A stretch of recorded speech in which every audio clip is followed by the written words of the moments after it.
What's up, y'all? It's your boy R to the A to the S. Yes, Rob. Here with Pursuit Cost Blog, and today we're here to review Datin's album, The New Arc, featuring Jen, John Connor, and some other guest appearances. Tell you stuff I like, stuff I did not like about this album. Overall, I'm gonna tell y'all this, man. I really want to like this album, but there's some things that really hold it back, and I'm gonna get into it. Start out with the positives. Number one is his storytelling ability. Guess you could call this a concept album.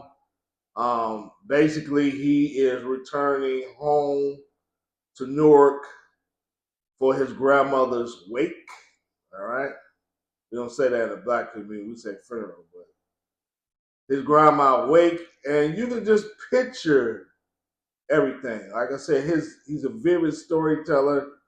You can just see it in your mind, him on a plane, him landing down, him going to the hood, and a lot of things haven't changed. He's meeting different people, from his childhood and things of that sort. He gets home, he sees his mother, she's crying about her mama dead, and all of these things. You can just picture this album. It goes through a lot of different phases. Somebody gets killed, a lot of storytelling, and you can just picture it. So that's one thing I preach about this album probably the most is the storytelling. You got the guest appearances. I like Jen on here. He does some old school stuff. I like since I'm a Nas fan, I like the Nas lines and wordplay and just the different things how he used the different album titles, different groups, and flipped it, to tell his story. I like John Connor on here. John Connor, I'm assuming is, still a mainstream, quote unquote, mainstream rapper, but he's clean on here. And he does good verses. Steph Otto, I probably pronounced that name wrong. I know I've heard on different albums. I think he's probably the best guest appearance on here just in terms of lyrically. I like him a lot. Now, let's get into songs I like. A Better Place. Better Place has a lot of things I like about this. The beat, the perspective he's rapping from. Basically, somebody get killed on the block. They were gang affiliated, and his boys were basically saying like, "We know he in a better place," and so Datin basically takes on the perspective of this person rapping from hell and saying that I'm not in a better place. Very similar to that parable where the guy dies, the rich man dies, and he's rapping. Well, not rapping. The rich man he wasn't rapping. He wasn't rapping back then, but he was talking about what happens. He wish he could come back and tell people. It's sort of similar to that. But yeah, this is dope because you hear it a lot. People saying like, this person's in a better place, and we don't know that. And a lot of times they die without Christ. They're not in a better place. So I just like that perspective of how he tackled this on here. Club Hades, I don't like it as much, but again, his storytelling ability.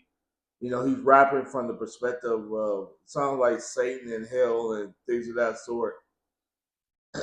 Um, some other songs I like on here, I talked about it earlier with John Connor, The Sign in Blood. Shout out to John Connor, fellow Michigan brother. He's rapping on here.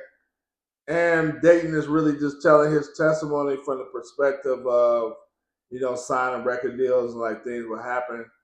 As I said, there's a lot of storytelling in this album from him coming home to him reminiscing about how he was until how he became a Christian. So it's a lot of stuff on here.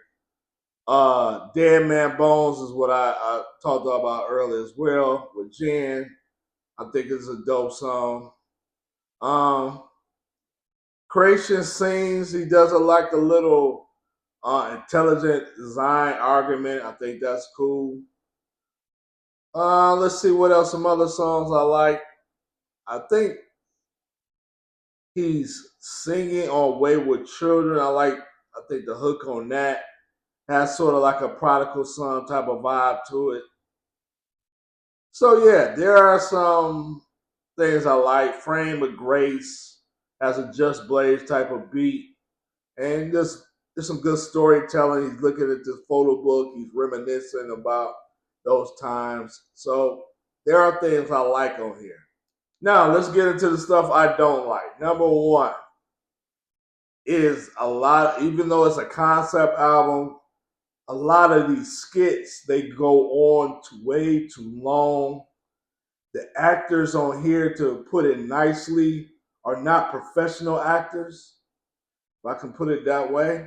And it just doesn't come off as professional. I'm not feeling the emotions.